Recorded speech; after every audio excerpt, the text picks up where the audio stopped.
Chapter 3. The Miraculous Transformation of Julian Mantle. I was astonished by the new and improved Julian Mantle. How could someone who looked like a tired old man only few short years ago now look so vibrant and alive? I wondered in silent disbelief. Was it some magical drug that had allowed him to drink from the fountain of youth?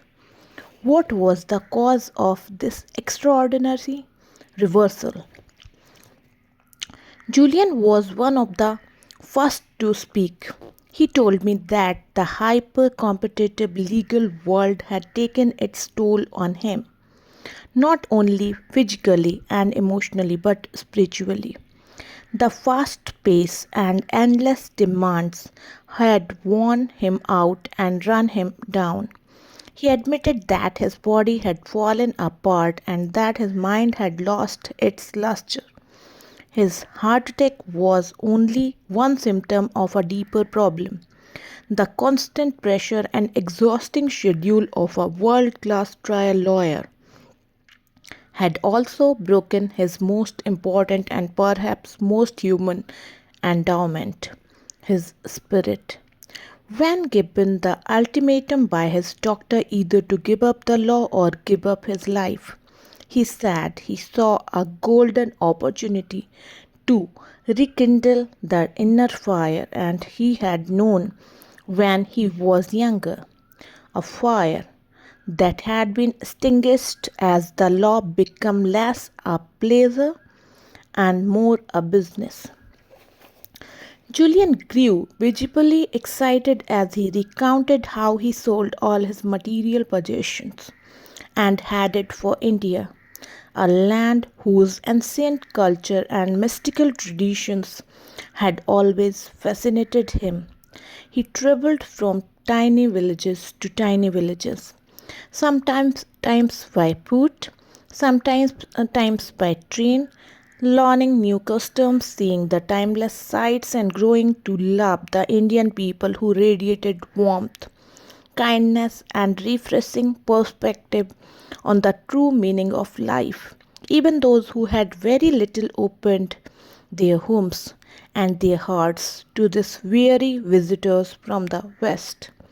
As the days melted into weeks within this enchanting environment, Julian slowly began to feel alive and whole again. Perhaps for the first time since he was a child, his natural curiosity and creative spark steadily returned, along with his enthusiasm and his energy for living. He started to feel more joyful and peaceful, and he began to laugh again, although he embraced every moment of his time in his exotic land. Julian told me that his journey to India was more than a simple vacation to ease an overworked mind. He described his time in this faraway land as a personal odyssey of the self. He confided that he was determined to find out who he really was and what his life was all about before it was too late. To do this, his first priority was to connect to that culture's vast pool of ancient wisdom on living a more rewarding, fulfilling, and enlightened life. I don't mean to sound too off the wall, John, but it was like I had received a command from within, an inner instruction telling me that I was to begin a spiritual voyage to rekindle the spark that I had lost, said Julian. It was a tremendously liberating time for me. The more he explored, the more he heard of Indian monks who had lived beyond the age of 100, monks who, despite their advanced years, maintained youthful, energetic, and vital lives. The more he traveled, the more he learned of ageless yogis who had mastered the art of mind control and spiritual awakening. The more he saw, the more he longed to understand the dynamics behind these miracles of human nature, hoping to apply their philosophies of his own life. During the early stages of his journey, Julian sought out many well known and highly respected teachers.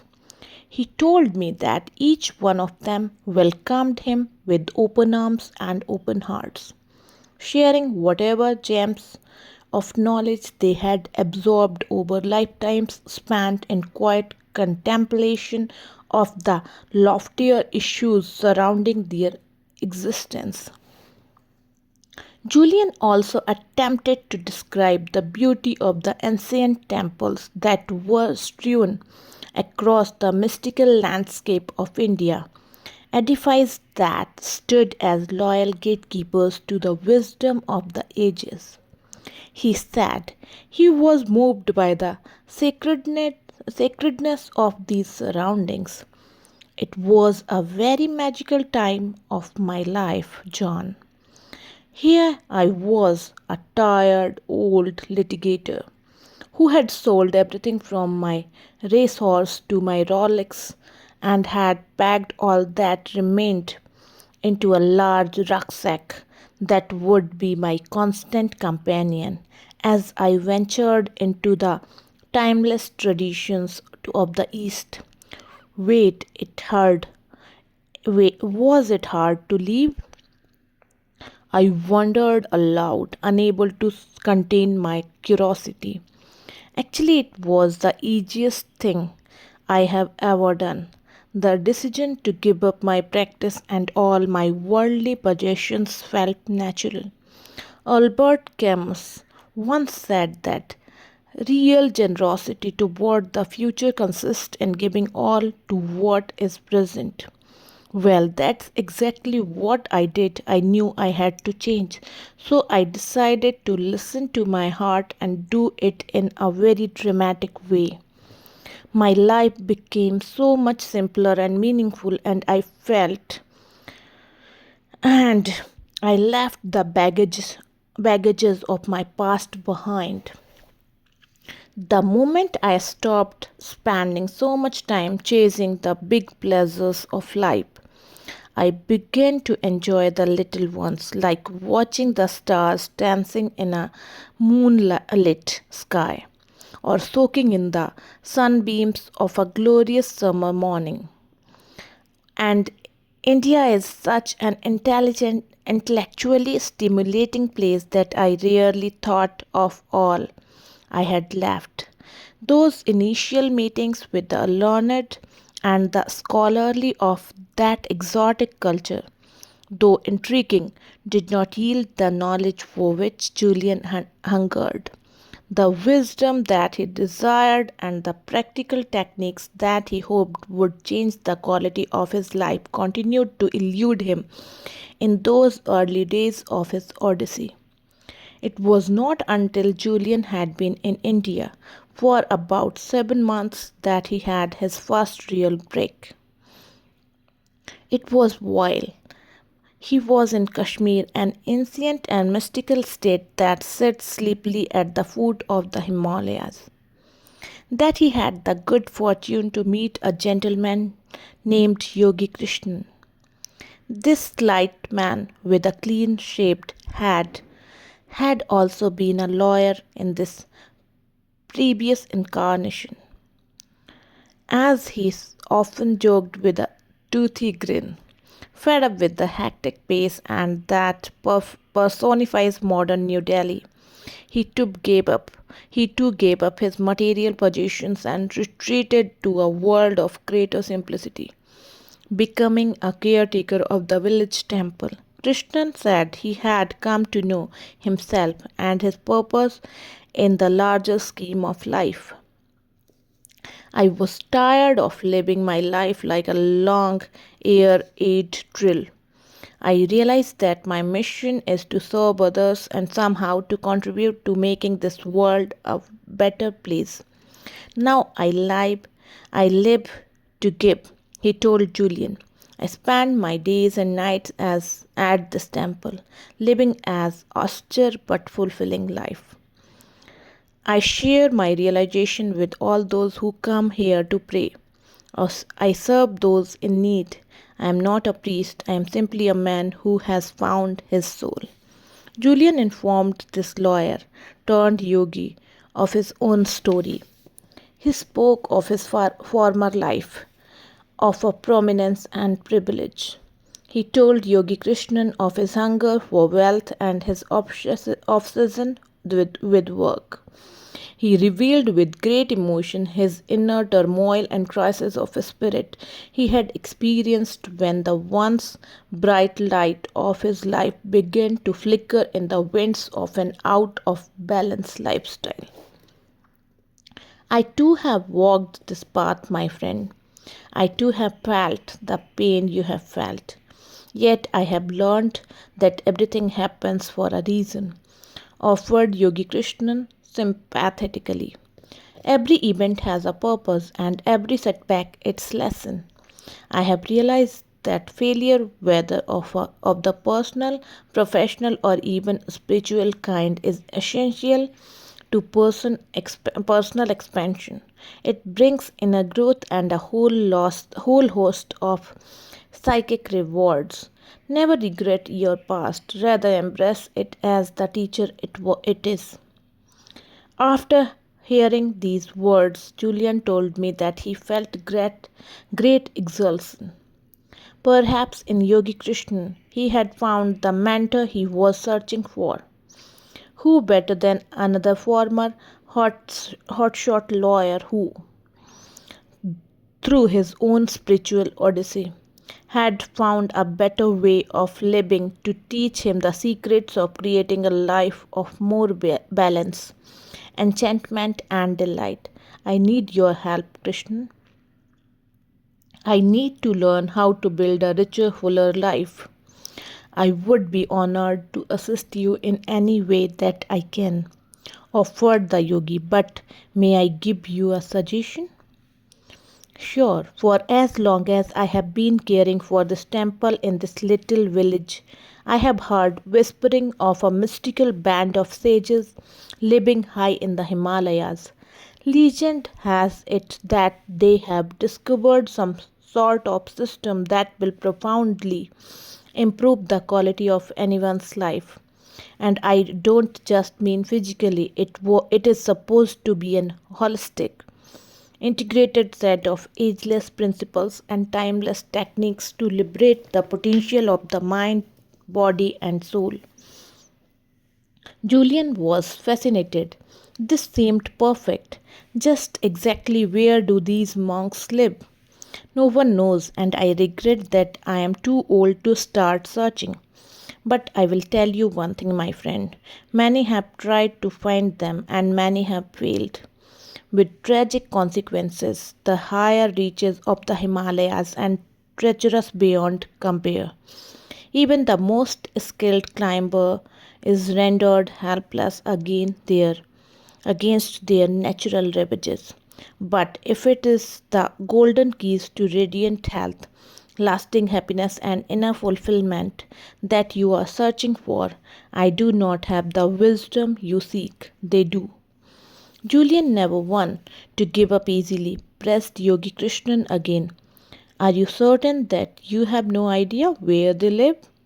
All I can tell you is that the locals in the village know them as the great sages of Sivanna. In their mythology, Shibana means oasis of enlightenment. These monks are reversed as they are divine in their constitution and influence. If I knew where they could be found, I would be duty bound to tell you. But honestly, I do not know. No one knows, for that matter. The next morning, as the first rays of the Indian sun danced along the colorful zone, Julian set out on his trek to the lost land of Sivana. As the first, he thought about hiring a Sherpa guide to aid him in his climb through the mountains, but for some strange reason, his instincts told him that this was the one journey he would have to make alone. So instead, for perhaps the first time in his life, he shed the shackles of reason and placed his trust in his intuition. He felt he would be safe. He somehow knew he would find what he was looking for. So, with missionary zeal, he started to climb. The first few days were easy. Sometimes he would catch up to one of the cheerful citizens of the village below who happened to be walking on one of the footpaths, perhaps searching for just the right piece of wood for a carving or seeking the sanctuary that his surreal place offered to all those who dared to venture this high into the heavens. At other times, he hiked alone, using this time to silently reflect on where he had been in his life and there he was now headed.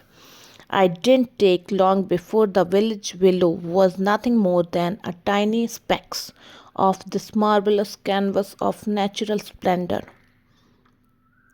The majesty of the snow capped peak of the Himalayas made his heart beat faster and for one long moment took his breath away.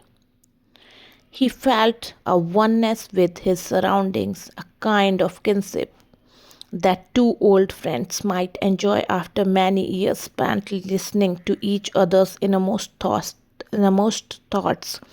and laughing at each other's jokes. The fresh mountain air cleared his mind and energized his spirit. Having traveled the world many times over, Julian had thought he had seen it all, but he had never seen beauty like this.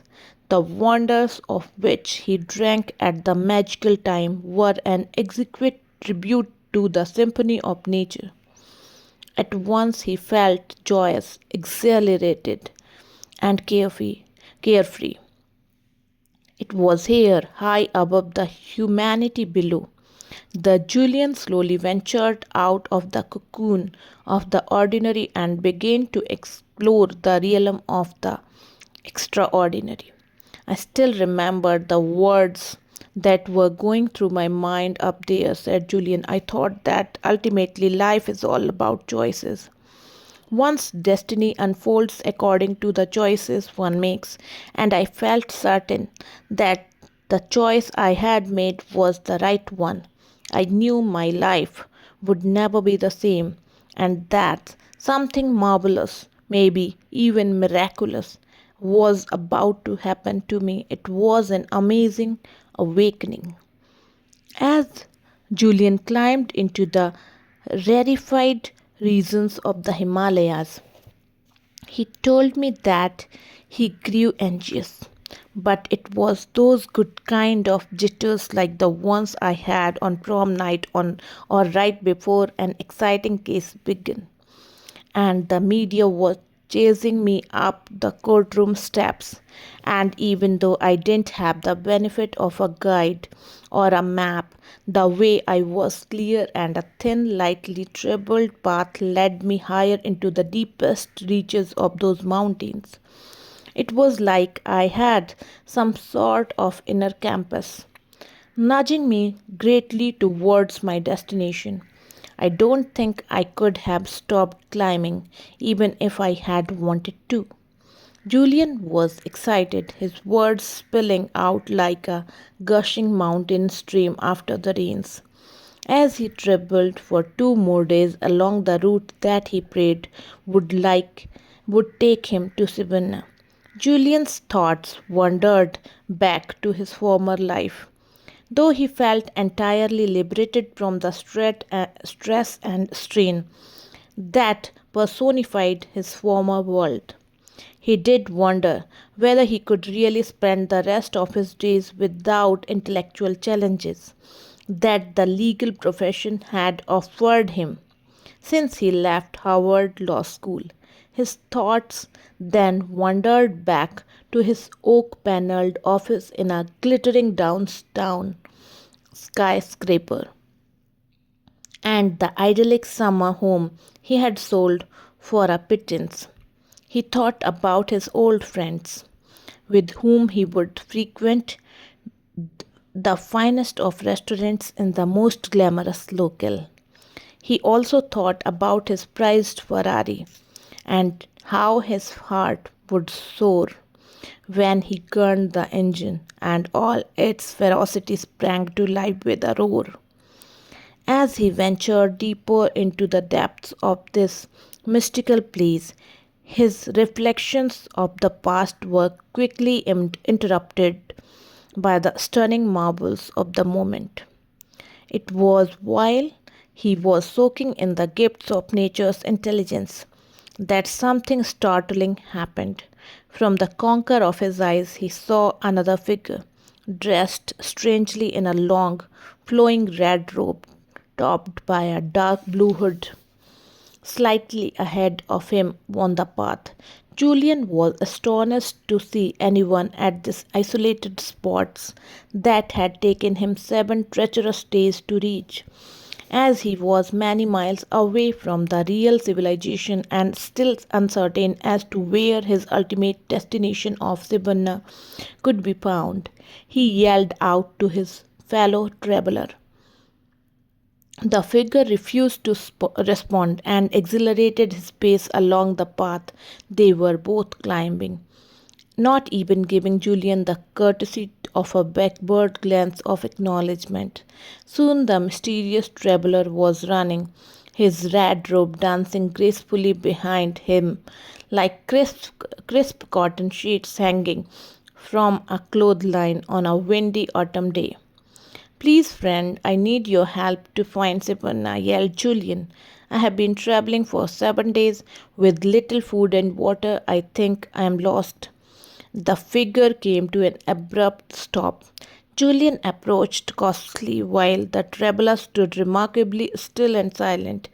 His head did not move, his hands did not move, and his feet kept their place.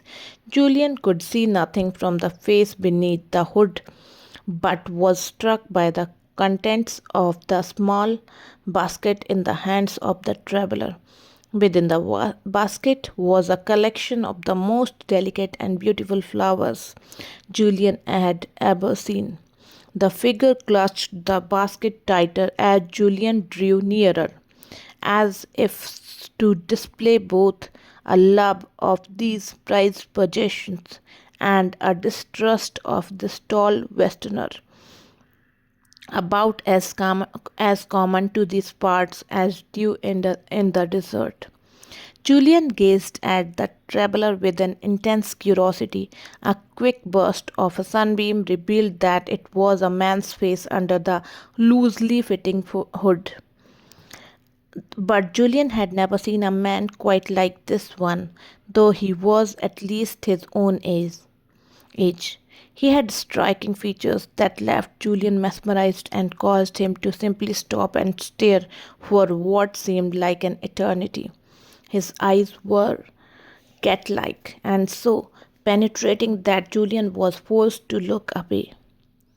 His olive complexioned skin was supple and smooth. His body looked strong and powerful. And though the man's hands gave away the fact that he was not young, he radiated such an abundance of youthfulness and vitality that Julian felt hypnotized by what appeared before him, much like a child watching the magician at his first magic show. This must be one of the great sages of Sibunna, Julian thought to himself, scarcely able to contain his delight at his discovery. I am Julian Mantle. I have come to learn from the sages of Sibunna. Do you know where I might find them? He asked. The man looked thoughtfully at this weary visitor from the west. His serenity and pace made him appear angelic in nature, enlightened in substance. The man spoke softly, almost in a whisper. Why is it that you seek these sages, friend? Sensing that he had indeed found one of the mystical monks who had eluded so many before him, Julian opened his heart and poured out his odyssey to the traveler. He spoke of his former life and the crisis of the spirits he had struggled with. He had traded his wealth, his health, his energy for the fleeting rewards that his law practice brought him. He spoke of how he had traded the riches of his soul for a fat bank account and the illusory gratification of his live fast, die young lifestyle. And he told him of his travels in mystical India and of his meeting with Yogi Krishnan, the former trial lawyer from New Delhi, who had also given up his former life in the hope of finding inner harmony and lasting peace. The traveler remained silent and still. It was not until Julian spoke of his burning, almost obsessive desire to acquire the ancient principles of enlightened living that the man spoke again.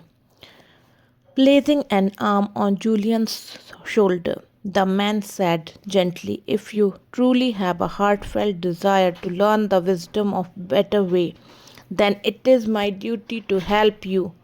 I am indeed one of those sages that you have come so far in search of. You are the first person to find up in many years. Congratulations. I admire your tenacity. You must have been quite a lawyer, he offered. He paused as if he was a little uncertain of what to do next, and then went on. If you like, you may come with me as my guest to our temple. It rests in a hidden part of the mountain region, still many hours away from here. My brothers and sisters will welcome you with open arms. We will work together to teach you the ancient principles and strategies that our ancestors have passed down through the ages. But before I take you into the private world and share our collected knowledge for filling your life with more joy, strength, and purpose, I must request one promise from you, said the sage. Upon learning the timeless truth, you must return to your homeland in West and share this wisdom with all those who need to hear it.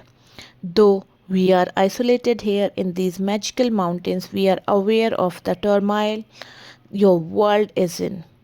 Good people are losing their way. You must give them hope, and they deserve. More importantly, you must give them the tools to fulfill their dreams. This is all I ask. Julian instantly accepted the sage's term and promised that he would carry their precious message to the west. As the two men moved still higher up the mountain path to the lost village of Sibunna, the Indian sun started to set, a fiery red circle slipping into a soft, magical slumber after a long and weary day. Julian told me he has never forgotten the majesty of the moment, walking with an ageless Indian monk for whom he somehow felt a brotherly love, traveling to a place he had longed to find, with all its wonders and many mysteries. This was definitely the most memorable moment of my life. He confided in me. Julian had always believed that life came down to a few key moments. This was one of them, deep inside his soul. He somehow sensed that this was the first moment of the rest of his life, a life soon to be much more than it had ever been.